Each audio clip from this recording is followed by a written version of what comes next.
Chirping from the pine. It's time to rage.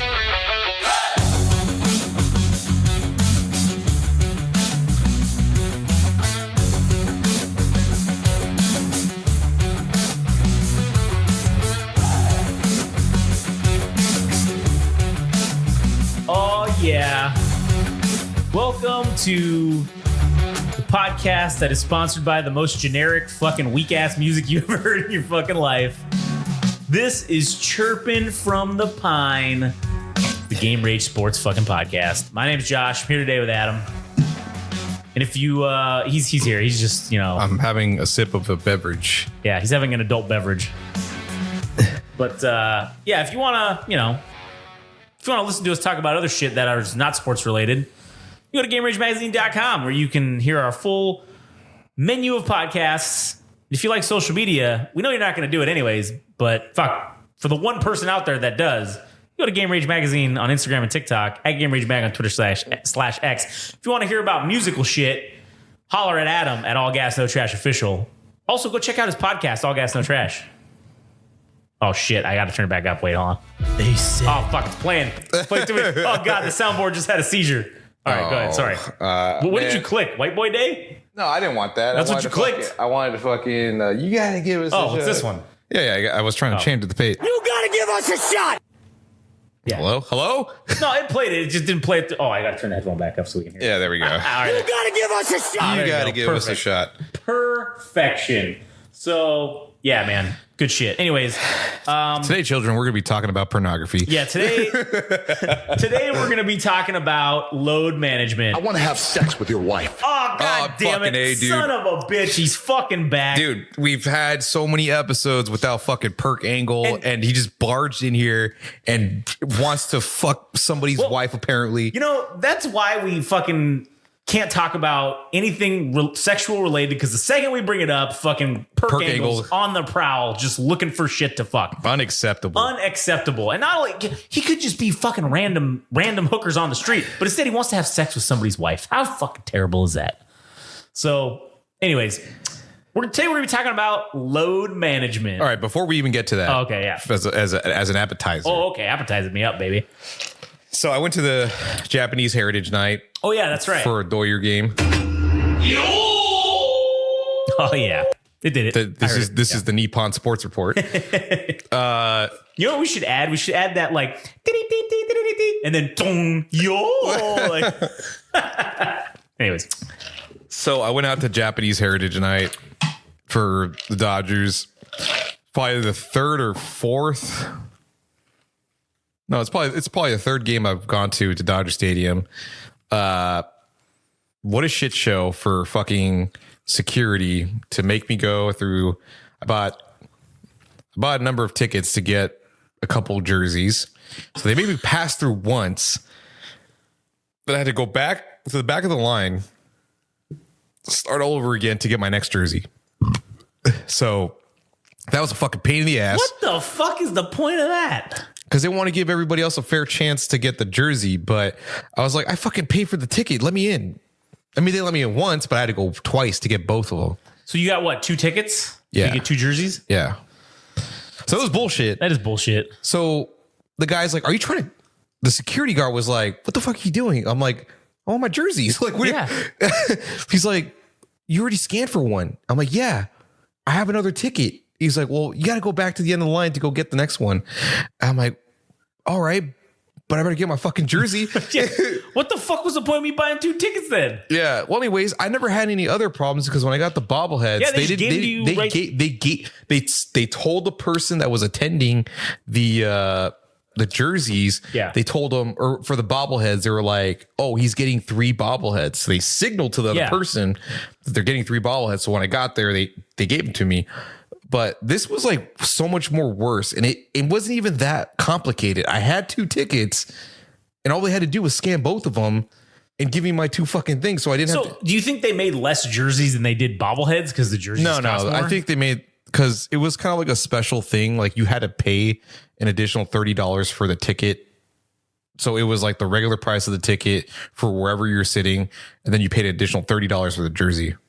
Oh, so then So they it's should have made the exact amount of people that paid the $30. Yeah, so it's like a reservation, but technically, like, if you don't show up for it, you don't get it. Or if you don't show up on time and they run out, then that's you're shit out of luck. So, but see, that's what's fucked though. So you're paying the $30 fucking in advance, right? But then if they run out, well, okay, you should have bought enough Dodger Stadium. You should have made enough for everybody that paid the $30 fucking.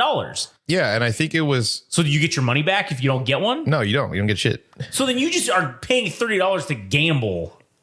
Well, I mean, you might get one. It's nearly a certainty if you show up on time. Like, yeah, well, again, if you show up on time, but like, what if they fucking only made 10,000 and 20,000 people paid $30? Who gets that fucking $30? They just pocket it and just say, Hold on a minute, player. Yeah, hold on a minute, player. All right, that's the Dodgers. The Dodgers, you fucks, just pocketing the $30.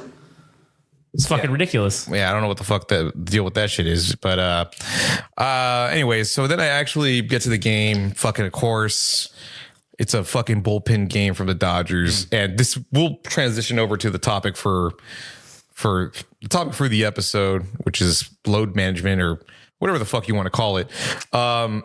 So Dodgers leading 2-0. Fucking, of course, they give up 2-run bomb to one of the Arizona Diamondback players. I think it was Christian Walker, because that motherfucker was hitting dingers like the whole series.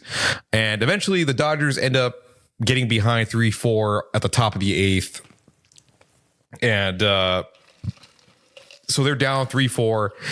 And I think they ultimately end up winning 5-4 the game. I mean, it was pretty fucking badass. Like when Shohei Ohtani like hit his home run, which I've never seen before, man, that thing doesn't sound like fucking anything like any other player in Major League Baseball. That shit sounds like a shotgun fucking going off. Yeah, it's because he uses a corked bat. That's what it is. You just love shitting on him. Hey, when you're the enemy, you're the enemy. All right. You literally have nothing better to do because you correct. Yeah, the Angels got nothing else. Yes. That's how you know. We just lost a 3-game series and we're swept by the Oakland A's. So of course I have nothing else better to do than to shit on Shohei Ohtani. Yeah. So sorry, buddy. Until the Angels get good, you're getting shit on by me. That's all I gotta say. Oh shit! I'm not his fucking PR person. I don't gotta defend his ass. Anyways, yeah. Shohei Ohtani, man. First home run I got to see. Everybody in the crowd, I mean, it was Japanese Heritage Nights, so fucking everybody was like high-fiving each other, and yeah, it was madness. And then on top of the fact that they came back and won the game to walk it off in the ninth, Will Smith got on base. Freddie Freeman hit like a double and scored in Will Smith, and then Teoscar got the final run to seal the deal. And like, that's one of the best games that I've been to, at least for this season. Yeah. Possibly like one of the best games that I've seen in my entire life. To see fucking Shohei Ohtani's home run, man. Motherfucker is not even the comparisons to Babe Ruth that shouldn't even be a fucking thing, because motherfucker was eating hot dogs and pounding away cigars and shit. And like still killing it. Gut Cassidy, dude. Oh yeah. This is a physical specimen that we're talking about Shohei Ohtani. So there's two different things. But yet he can't hit 60 home runs in one season. I don't know. It's weird, isn't it? Like maybe that's what we need to go back to. Maybe we need, instead of steroids, maybe we need beer and fucking hot dogs just on fucking tap in the dugout. When the pitch rotation or the pitch repertoire or the repertoire of pitches that were in the old days of baseball, it was probably like a fastball and who the fuck knows what else. So of course somebody's going to hit something, because what else can you imagine is going to be thrown? They had curveballs and change ups and fucking shit like that. I mean, I don't know the history of each individual pitch being developed in the course of baseball. Abner Doubleday invented all the pitches in baseball that currently exist today the day he made baseball. Okay, like that's, I don't know. I'm just saying that the game is far more simplified, and maybe Babe Ruth's feats were far more embellished than what Shohei Ohtani is doing currently. Because, well, anyways, enough about that. I had an excellent time at the game. Got a sweet fucking jersey. If you were fortunate enough to get one, I mean, hold on to that shit because I'm sure it's going to be worth money if you had the opportunity to get more than one jersey. I think it's by far one of the best of the national jerseys. I mean, they had Mexico, they have Armenia and a bunch of other ones, but this one to me is like the one that stood out the most of the ones being released for this year. But now to transition over to the topic of the episode. So I've been watching a lot of Dodgers games, and maybe it's just baseball in general, but man, you really do not see fucking starters going as deep as they used to anymore. Oh no. And fuck, back in the day, dude, starters went like 6 or 7 innings, like easily. Oh, yeah. And they also did it on 3 days fucking rest. So these guys weren't, you imagine with a three days rest, you're probably at like 85%. Like you're not 100%, right? Sure. Yeah. So I'm just like, what happened to starters, dude? Like, it's almost like the responsibility of pitching is far more. It's now more equal in terms of like starting pitching and the bullpen, as opposed to like the starting pitching carrying most of the game. Like, what the fuck is that all about? And also the injuries, man. Like, the injuries have gone up, and I'm wondering if it's because like basically batters are able to scout pitchers with technology to have everything accessible to them, to look at pitchers and have their mechanics be broken down on YouTube, or it's not even necessarily like them looking at their tablets, like within the game itself. Like, yeah, of course they could do that, but they could also go online on YouTube to see every single pitcher that is in the league, to see what they're doing and picking apart everything that they can. And maybe that's made pitching even harder, which probably means why maybe guys are turning up the fucking heat on their fastball to triple digits to go 103 because they can't catch up. And you know, at some point, maybe batters are going to catch up to hitting 103 miles an hour. But I mean, tying that back into like starters not going as deep and also them being protected. Like, my arm hurts a little bit.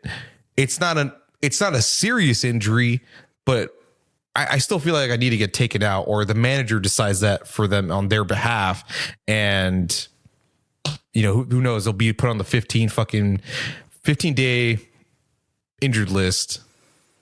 And or if you have like a slight rib pain and they send you back down in the minors or something for like to do a whole rehab stint. Yeah, but it's like, okay, like, fuck, all right, if that's how you guys want to roll. I think that, yeah, it has gotten a little bit weird where, I mean, people throwing complete games is not really, it's not really a thing anymore. And also, complete game shutouts, or hell, the possibility of a quote unquote perfect game thrown by somebody is very slim now if you're going to this 3 to 5 innings for your starting pitchers. And then essentially, now I get it. With, like you said, the advent of technology, hitters can now scout pitchers much better. So how you combat that is, well, you're only going to see this guy for maybe one at bat. And then you're going to see another guy. You're going to see a different guy almost every at bat. And hell, that might be different from 2 guys that batted before you, because depending on how the outs go in the innings, you may see there may be 2 or 3 pitchers before you come back up again. And so if you got a starter that goes 5 and he holds them to 2 or 3 earned runs, or just 2 or 3 runs in general, okay, they're pulling his ass. The 6th, 7th, 8th, and 9th. That's 4 fucking innings that you're likely getting 1 inning at best out of some of these relievers. Because there used to be a clear delineation of, you had a starting pitcher that would throw 5 to 7 innings, depending on what kind of a situation they were doing that day, what kind of situation they were getting themselves into. It could be a little shorter. They might even be able to go a little longer if they're doing better. Then you would have essentially... You'd have a couple middle relief guys who their whole job was, if the pitcher fucked up prior to his 5 inning stint, or if he only went the 5 innings, You could have somebody come in and throw 2 to 3 innings. That's what middle relief was. And then you basically have your closer who comes in and needs to only throw 1 inning, 3 outs, maybe less than that. Maybe you have, if you're in a World Series situation, like the Yankees back in the day, you bring in Mariano Rivera because he throws 100 fucking miles an hour and he fucking throws 6 pitches and ends the game, or whatever, right? Like that's all you need. You bring him in for 1 out if you need it, right? There was a clear delineation. Now it's like you have a starting pitcher and everybody else is a closer, and that's it. And they only throw their 1 inning generally. It's like a super, I don't know. And then they have bullpen games. So it's like, it's to reset the rotation, to get guys extra days rest, maybe to get even some of the guys in the bullpen that probably haven't pitched in a minute to get their, some of their innings up, to have some practice and shit. But it's like, fuck, dude, like who's a starter now? Like who's a starter at this point? And then, as I was saying before, I mean, they're getting 6. I mean, depending on whose rotation we're looking at, some guys are getting like 5 or 6 days, especially with the Dodgers. They have like a 5 to 6 man rotation. So like, who's not getting enough rest to say that they can't start at least 6 or 7 innings, even if the earned runs are like fucking, let's say it's 3 or 4. Sure. I mean, I think a lot of people would be happy with 2 earned runs. Like that'll give you a fair chance to get back with his striking distance and possibly win the game. Like if a fucking starting pitcher can get you 2 runs and anything less than that, like that's fucking great. But and if you have, if your offense is capable of generating 5 to 7 runs a game, then your starting pitchers can extend their time in the game, because instead of, if they're only giving up 2 runs and your offense has generated 5, cool, they got a little bit of a lead. So, hey, if they start fucking up and they give up 2 earned runs, you can be like, all right, you know what? Now we'll pull them out. The lead has been cut down. Or shit, if he gives up those 2 runs and the next inning your guys come up and put up another 2 or 3 runs on your offense, well, now you've extended your lead and cool, now you can leave this guy in and see what he does. Like you can keep it going. And then, if it happens that, he starts fucking up, you can always pull him out and just go to a middle reliever or whatever. And like I said, it's like you said, the bullpen has become sort of like homogenous now, where it's like, who's a starting pitcher? Who's a fucking this? You're either a closer or a fucking starter that goes maybe 5 if you're lucky. And then everyone else just gets brought in for their like 1 inning. Yeah. Or shit, maybe there's like 1 or 2 guys, they're like your super relievers that can go 2 or 3 innings, that can eat innings, and then get you to your setup man, like your setup man and then your closer. Because there's like a gap between the starter and the bullpen, right?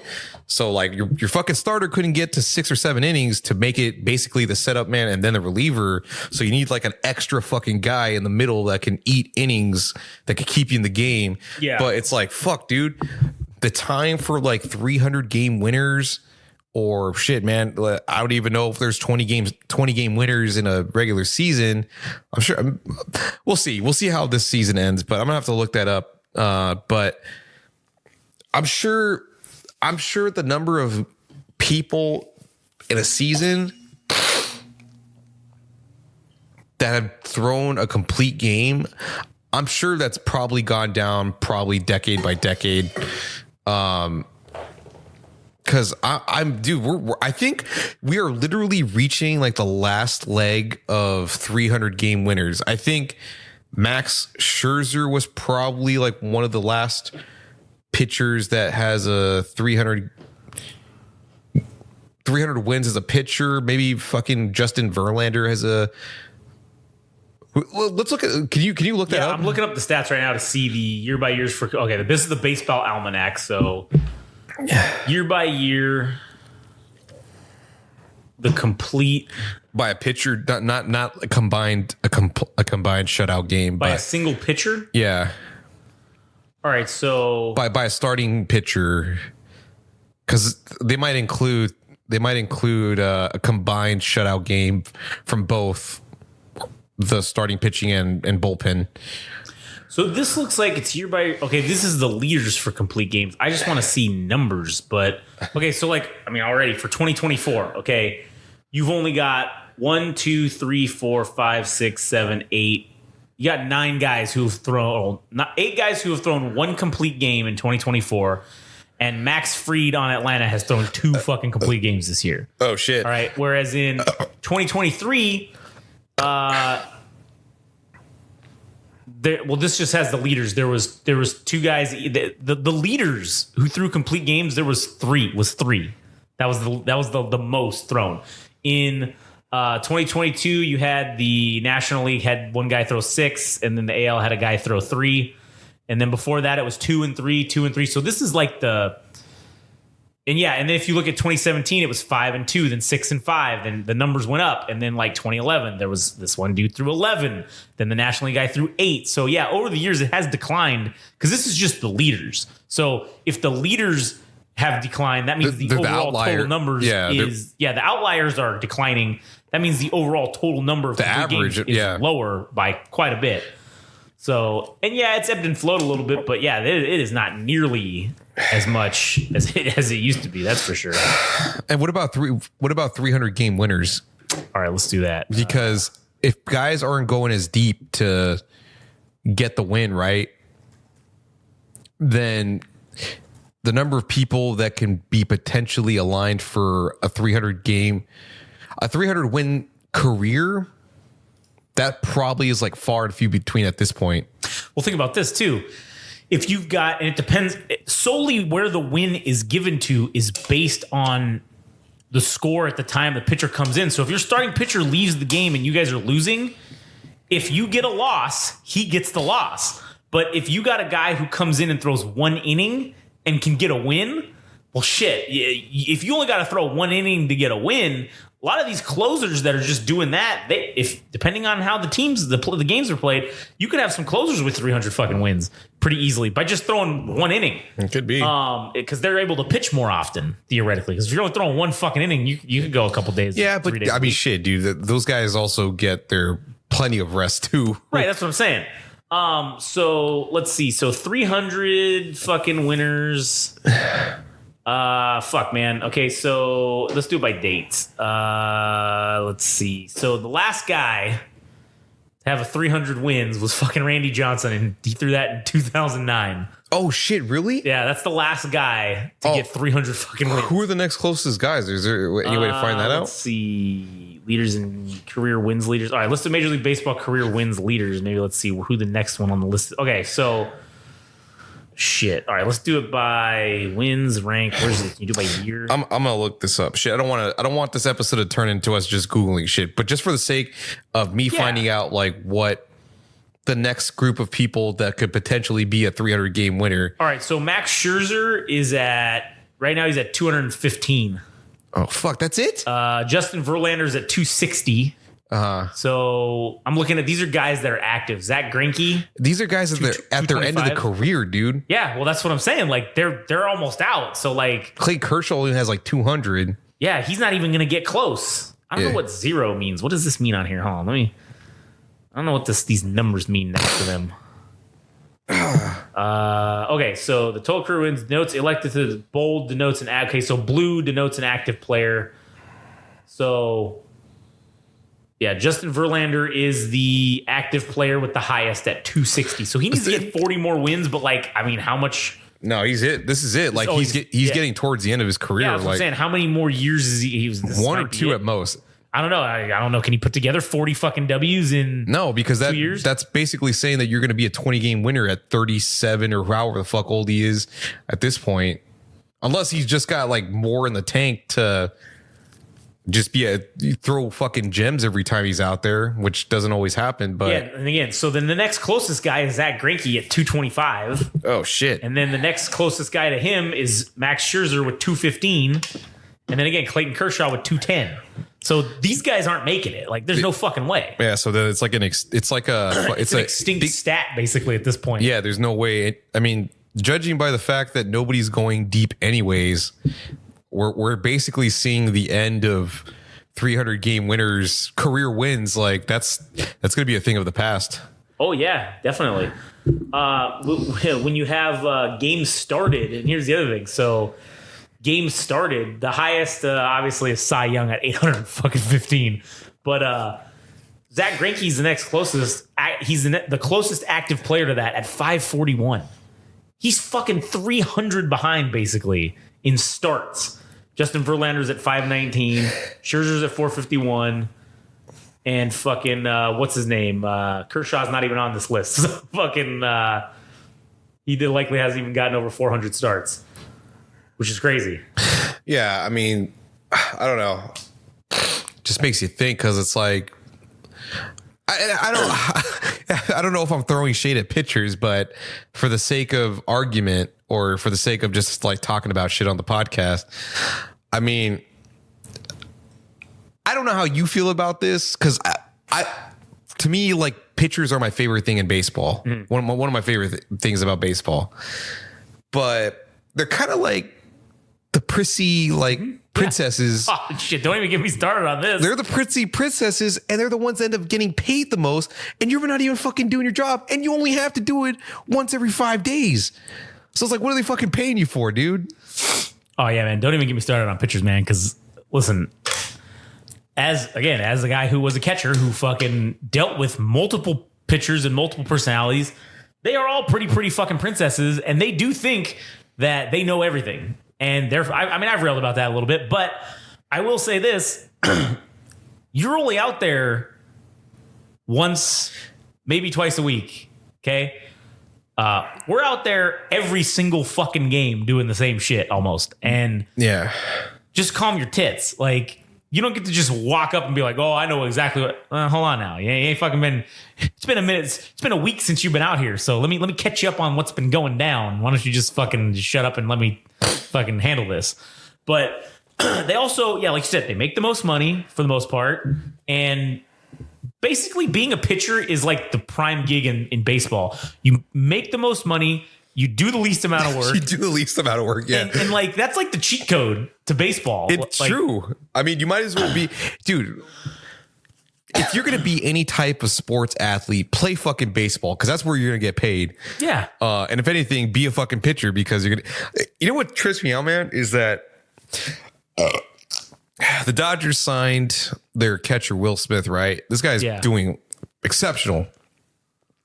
I mean, he's throwing dudes out at second base with a 40% success rate of like catching guys stealing, right? Yeah. He's hitting 270, which I think is like fair because I know we talk about 300 being exceptional as a hitter, right? But I feel like batters, or at least for catchers, you can expect their average to be lower than fucking most average hitters because shit, they're running the fucking game, dude. Like 270 is like 300 to me for a batter in my eyes, right? Yeah. So this guy has basically done everything right, and he got a 10-year, $140 million contract for the Dodgers. It basically means he's probably going to retire with the Dodgers. He's never. I don't think you can imagine him going to any other team at this point, right? No, but it's like shit, man. I mean, I fucking love Yamamoto, dude. He's my favorite Dodger right now.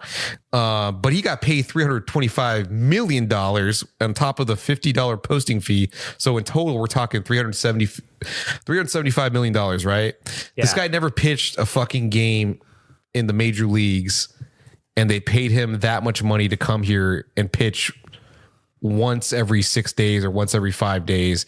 And Will Smith is out there 4 to 5 times every fucking week, daily or weekly, and this guy's only going to get paid $140 million, knowing that his knees are probably going to be shot by the end of his career or some shit. Oh yeah, true. So okay, so this is well, to talk about money real quick. Did we talk about Bobby Bonilla Day? Oh, his deferred payment for a million a year, and it starts this year, I think. Yeah, for 25 years. Yeah, there's like that is like the greatest fucking thing on the history of the planet. It's like and he also received he receives two fucking payments. He receives $1.19 million from the Mets, and he also receives a little bit of money from the Baltimore Orioles. He receives $500,000 a year from the Baltimore Orioles, which they deferred payment. Okay, here's the other thing. The best part about the Bobby Bonilla story, okay, is this deal was made back in like 2000 or 2001, right? And they owed him $5.9 million. So they said they deferred a deal saying, hey, we'll pay you $1 million over 25 years, starting in 24 or 20, whatever the fuck the year was. Yeah. And it also comes with 8% interest. So we're going to 8% interest. Yeah. So we're going to pay every year. His payment goes up 8%. It's interest that they're charging on the whole deal. They're paying him 8% interest. Hold up. So is it $1 million plus 8% interest, and then? No, it's stacked. So it's the $1 million. Yeah. So the first year of the contract is $1 million. Then it goes up 8% the next year. Then whatever that number is, it's whatever is 1 million plus 8%. That goes up another 8%. Another 8%. Year. Yeah. So it stacks on itself. Basically. That's what I was asking. Yeah. And so they're gonna end up paying him like fucking $40 million or whatever by the end of it. That's fucking great. What they originally owed him was $5.9 million, and essentially, the reason why they said that they wanted to do that was because the owner said, hey, I think that $5.9 million, I'm going to invest that in something now, and it will pay off in spades, so we can pay this guy the extra money, and we'll make even more money on this deal where I'm going to pay the $5.9 million. So guess what he did with that money? He called up his good friend Bernie Madoff, and he fucking invested in one of his Ponzi schemes and lost a shit ton of everything. Everything. So much so that I think that they ended up having to sell the Mets because of the fucking scam. Yeah, because they were out so much fucking money. I think Bernie Madoff owned I don't know if he owned the Dodgers directly, but I think there was some company that owned the Dodgers at one point. It was like Fox or something. So knowing Bernie Madoff he was part of television, wasn't he? Yeah. Yeah, I think so. Let me just fact check real quick, because I know he was kind of like part of the Bernie Madoff, the good old con artist himself. Oh man! So for a guy who hasn't played baseball since 2001, he's basically making $2 million a year. Nice. Not playing. Ken Griffey Jr. also had a similar deal. Where they deferred $57 million. They paid him $3.5 million a year over 22, or what was it? No, over 16. Yeah, it was a 16-year, $57 million deferral. They paid him $3.5 million a year for over 16 years. Oh, it was fucking Fox Entertainment Group that owned the Dodgers at one point. Yeah, but I don't know why I was thinking Bernie Madoff was tied with that shit. But then he's basically like a con. Yeah, exactly. Con artist with all the shit he did. But yeah, so there's a lot of these deferred payment deals, like the Shohei deal. It's not original. Yeah, it's not original. They were doing this back in the day to defer payment and hoping that they would die. Is what they were hoping. Either that or to be more descript, they tell them the lie now. Yeah, and it's like, oh, we'll never pay it back. Or if we do end up selling the team, we'll sell the team, and then the fucking next person is going to be the person to fucking deal with it. They'll have to deal with it. We won't fucking ever have to worry about paying this money back. Which is funny because now it's probably pennies to the new owner, who is Steve Cohen, which is another guy that's like in another fucking guy that's investing. Yeah, in investing. So kind of comes a little full. Oh, I don't know if it's full circle, but at least it's fun. It's coincidental that the thing that probably brought down the ownership was Bernie Madoff, who was an investor and all that shit. Yeah. And now there's an investor that owns the Mets. Yeah, exactly. Speaking of the fucking Mets, Katie and I are going to the Angels game on August the 3rd, where they will be playing the Mets, and likely we will lose because they're doing decent. I mean, they're at 500, but yeah, fuck, we're below 500. So fucking, hey, hooray fucking we'll probably lose to the goddamn Mets. But hey, it'll be interesting to see. So Yeah. I'm sitting in some sweet ass seats in right field, front row. Hopefully I can catch a home run ball. I'm gonna bring my glove. Probably will be a Mets ball. I'm not throwing it back. Fuck those. Fuck that. I don't care who hits it. I'm keeping that shit. And you know what I'm going to do? Instead of throwing it, if it's a Mets home run, instead of throwing it out, I'm going to auction it off. Yeah. Fucking on eBay to fund Game Rage. That's what I'm going to do. You probably get 50 cents for it because they're Hey, better than nothing. Shit, I have to pay eBay money to fucking get. I'm going to lose money on the deal. Man, there was like this whole fucking thing with Grimace from McDonald's. Mm-hmm. He appeared at the Mets and pretty much since his appearance, they were 7-0 and then they finally lost. But everybody was thinking that this was going to be the equivalent to like the rally monkey for the Angels. Yeah. That he was going to be the guy that turned the season around. Yeah, Grimace turns it around. But I actually don't know what the record has been since that happened because it's probably been a couple weeks, if not like a month. Yeah, well, like I said, they're exactly at 500 right now. I think they're 40-40 or whatever. Shit, it's better than probably what most people expected of them. Yeah, of course it is. So, anyways, getting back to the topic of just pitchers are assholes, pitchers being assholes and all that, and little bitches, yeah, and pussies, yeah. I mean, it's true, dude. Like, I can't say it enough, but fuck, man. Think about this. Okay, a pitcher. Oh God, I threw this ball a little too hard, and oh my God, my shoulder hurts. Yeah, well, the 6 pitches before that you threw in the dirt that I had to block with my body. Oh yeah, no big deal, right? I'm fine. My fingernail. Oh, I got a blister. When I was cutting my fingernails so that I could throw my knuckleball perfectly, I did one a little bit. It was like 2 millimeters too deep, and now it just burns so bad. I got a blister on my finger. Yeah. I don't know if I could throw that curveball. Just get fucked. And then on top of that, you can't even be consistent. I don't know. I'm just not feeling my splitter today. I tried practicing and I don't know if I can throw it. My asthma. I don't know. There's just too much grass on the field. I don't know if I think my hay fever's acting up a little. Hay fever. Man, go fuck yourself. All right. If you're a pitcher and you do that, go fuck yourself. Oh my God. I just want to be a. I don't want to be a bullpen pitcher because I feel like they get the most shit and they make so few appearances. Well, most of them but I'll say this: the bullpen is the most fun. Like that is the most fun spot in the dugout on the team because you literally just fuck around all the time, and then literally when you get called. You're fucking around constantly, and then you get called to action and need to immediately do work, right? So, like, you're just constantly fucking around, and then, oh, shit. And then, back in the day, fuck, man.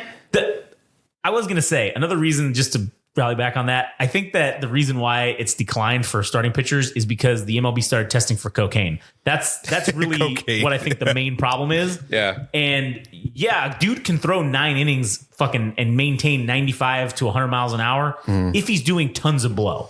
That is for sure a possibility. And I think that Major League Baseball needs to unban every substance and allow anything and everything to let's make the game interesting. I need to see a freak show fucking. Let Scott Steiner fucking go up and fucking hit. All right. The numbers don't lie. I want to see Scott Steiner at the plate facing a coked out fucking like Roberto or what's his name? Mariano Rivera type dude. I want to see some dude from the Dominican who throws fucking 106 miles an hour, and he just all he does is he has a tube hooked into his nose and a pouch in his pocket that's just full of cocaine. He's got the finger, like the long fingernail, and that's how he throws. He gets some extra dirt on his knuckleball because of that long pinky nail that he snorts coke out of. Yeah, I want to see a right fielder fucking loaded on coke so he can throw 200 miles an hour to fucking to home plate. He throws it from the warning track to home plate straight. He throws a guy out from laser. Throws a fucking laser to third base on a triple. So much so that they're gonna have to reinforce the gloves with fucking titanium so that you can catch the ball. Like that's what I want to fucking see. Yeah. But anyways, pitchers are assholes. What was I on about right before that? Fuck, I lost myself. I don't know. We were just talking about like how they don't go as deep and load getting their the bullpen. That's what we were talking about. How the bullpen is the most fun. And I do think that like even back in the day, they would just sit in the bullpen and they'd drink and they'd fucking just do whatever. Like, and then guys would be rolling up, loaded out of their mind. Fucking, okay, cool. I'm gonna throw my fucking 2 innings and go away. You know what's badass? Okay, What's for that? like if we're talking about pitchers, right? Yeah. Like, okay, granted, you probably end up like the kicker for the NFL, right? Yeah. Nobody notices when you do something right, but everybody fucking blames you when everything goes wrong. But when it comes to like the closer, right, it's kind of like the same situation, but you also kind of get a sweet deal because no other pitcher gets like a whole fucking presentation the same way that a closer does. Because I mean, I remember fucking Eric Gagne with the Dodgers, like the lights would flicker and all this bullshit, and they would play Guns N' Roses. They'd play Welcome to the Jungle. It was like a whole theatrical thing. Like, what other pitcher actually gets that? Because at the start of the game, you're just warming up, and then you get right to playing baseball, right? Like the first inning. But as far as like a spectacle goes, the closer ends up getting the most shit done for them, and they only pitch 1 inning most of the times. Yeah, it's ridiculous.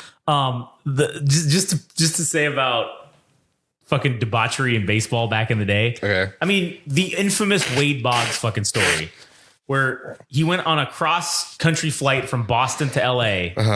And the original report was that he drank 107 beers. 107 beers? That was the urban legend. He confirmed later, still impressive, it was less. He confirmed he drank 73 beers on a cross country flight. No way. And that's just the type of shit that was going on back then. Like cirrhosis. Oh, for sure. Cirrhosis. There's an urban legend that when David Wells threw his perfect game, that he was fucking so hungover that like, cause he drank like a fucking fish the night before or some shit. And he was like super hungover. I don't know if that's true, but that's like a rumor that always has been going around. Yeah. And I believe it. That's believable. So there's besides, cause now that we're on the subject of like alcohol, I think there was like a rumor about Frank Thomas eating like, I don't know how many hot dogs or some shit. I don't know if you could look that up because that was like a funny one. But since like we had 4th of July and the fucking Nathan's hot dog eating contest. Hey, you know what? That's a sport. All right. Yeah, it is. I mean, shit, I'd be throwing up if I did that shit. But hot dogs, let's see. Frank Thomas and hot dog, a White Sox fan. Well, let's see. Sorry. Big ups to Badlands. What's his name? Badlands Booker.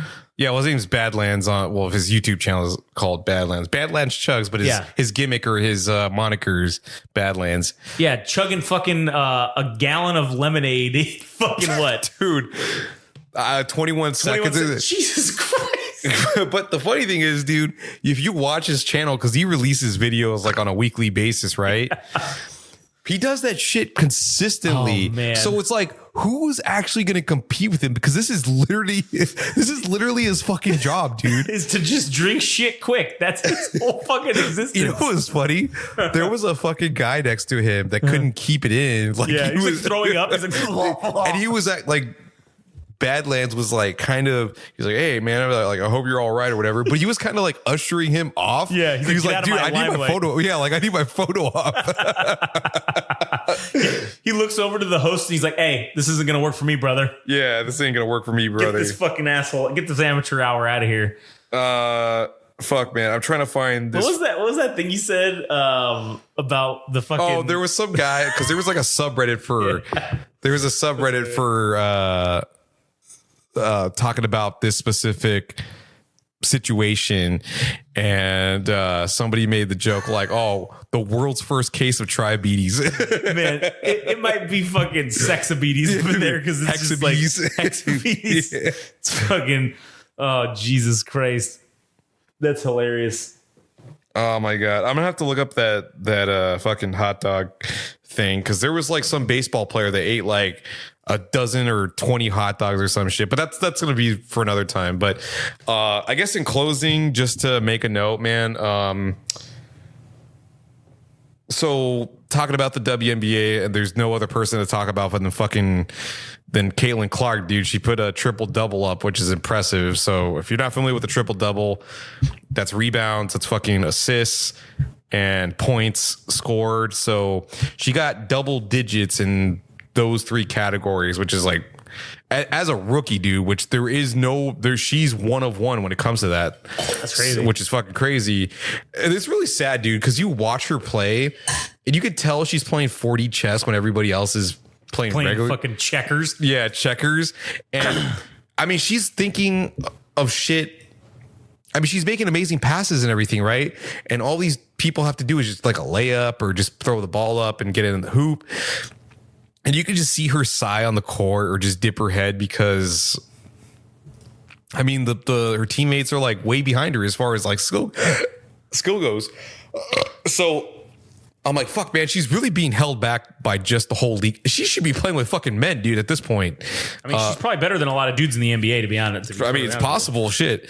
But I'm just laughing at the fact that she's probably, in the short tenure of her career, she's probably surpassed like pretty much fucking everybody in her first couple of months. And I don't know. It's fucking impressive, dude. I mean, she's shooting like, I actually don't know if they have the 3-point line reduced for the WNBA as opposed to like what the standard court is for men. But dude, she's shooting like 3-pointers from like 10 or 15 feet back from the 3-point line. I'm just like, shit, dude, she looks like Steph Curry, man. She knows how to play the fucking game. She can shoot. She can do everything. And I'm just like, man, we're not really going to appreciate her till she's fucking gone. Or maybe it's going to take people a minute. It's like, do people even know what's fucking happening? No, nobody gives a shit. I don't think people care about the WNBA. I honestly want to, I don't know. I not because it does seem kind of traitorish to like go like to jump into a new sport. Well, I mean, it's not new, but to say finally, okay, now I'm gonna be interested in WNBA, but then also buy a fucking Indiana Fever jersey, like that feels kind of fucking scummy. I don't know why, but who cares? I do want to say, hey, like we should start repping WNBA shit because why the fuck not? That's now it's relevant again. Well, I mean, it's relevant now. I don't know if for the first time. maybe not again. Maybe it's now finally relevant. That's maybe the right way to say it. But yeah, Caitlin Clark, Angel Reese, they're all fucking they're making this shit happen. It's primarily Caitlin Clark, but it's the combination of all of these rookies that have come in and. Yeah, because that girl, what's her name? I think it's like Cameron Brink. Yeah, the third one. The third, the 9 foot tall, the one that tore her ACL. Cameron Brink. If I think her name's right. Yeah, Cameron Brink. She plays for the LA Spark. Yeah. Who ended up getting injured, but yeah, I think there's definitely people, at least for young girls or people that are already interested in the WNBA. I mean, this has definitely been like a real treat for them, but. I don't know. I mean, sure, like it still feels like it's the footnote for talk radio for sports. Yeah. That this is not, I don't know if this is like a full on talking point, but at least she's getting herself in the conversation. She's basically doing it by herself. And there's also like this other shit, dude. Like, and I don't know if it's getting somewhat racial because there's people that go on TikTok. They're like, oh, fuck this white girl. And they're like going for Angel Reese because she's black. And it's like, oh, you know, here comes this white girl drawing all the attention while Angel Reese is on the Chicago Sky being just as impressive. But they're making it about color. I'm like, holy shit, dude. People can find like the most minute thing to like pick apart about somebody when they're really accomplishing like really amazing things within the sport itself, but they're taken away from that just because of the color of their skin. It's like, so the fuck what if she's white? And so the fuck what if she's black, brown, blue, green, yellow? Who gives a fuck what color they are? These women are bringing a breath of fresh air into a sport that nobody has given a shit about historically since its inception. Let's just be honest. Yeah. And I think that people need to show a little more respect to these women that are in there doing this thing, and don't muddy the waters by bringing race or whatever into it. This shit, it's sport, man. It's sports. It's all about who's fucking good and who's not, essentially. And for fun. It's for funsies.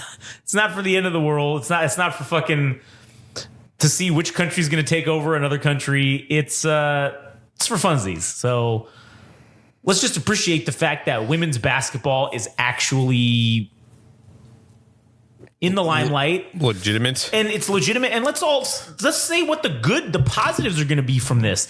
It's going to be collectively, they're going to all get better salaries out of this deal with more money that's coming in from advertisers and more money that's coming in to the NBA or the WNBA or whatever. These ladies are going to start getting paid more money. And shit, there's nothing wrong with that. Fuck.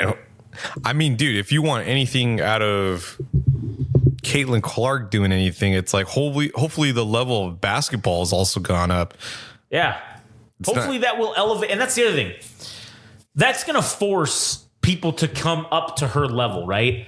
Maybe some of the people that are there now aren't capable of that. They're going to be weeded out as more and more people are brought to the forefront that have this higher level of talent. It's going to make the game more interesting, I think. So, yeah, I do want to go to a WNBA game just to go to one. I'm curious because I would actually just like to see what the attendance is for the LA Spark and to see what she does. Yeah. Or shit, man. It'd be cool to see, or it'd be interesting to see what the attendance was last year, like the average crowd, because they end up covering like most of the seats with like a black screen so that it's only like the floor section and then just like a couple sections above, a couple levels above. But just from what I've been seeing as far as like her traveling to other stadiums or arenas, dude, she's selling out like shit at the top, like the fucking nosebleed shit. Oh, yeah. So that's just the impact that she's had in the short amount of time, dude. It's fucking crazy. It is crazy. And hopefully it'll continue to go well. I mean, you know? Yeah. So anyways, well, I guess that's pretty much the end of the episode. Yeah, that's pretty much all I had. So cool. I mean, that was a good one. So anyways, if you like listening to our shit, go to GameRageMagazine.com where you can hear the full podcast menu. Follow us on Instagram and TikTok at Game Rage Magazine, Twitter /X at Game Rage Mag. If you want to follow Adam, follow him at All Gas No Trash Official only, exclusively on the Instagram. If you're a pitcher, go ahead and ban yourself. Yeah, if you're a pitcher, don't fucking follow us. Just get fucked. All right. I just have to say that. We don't want you around. We don't need any softies. All right, but also you can cut us a check. When you sign your next contract and it's for 9 figures. That's true. Game Rage supported you at everything. Yeah, we did talk about you. Just remember that. Okay, we helped you get that money. So break us off a little bit, you bastards. So, anyways, all right. Well, fuck it. Have a good day. Unless you're a pitcher, get fucked.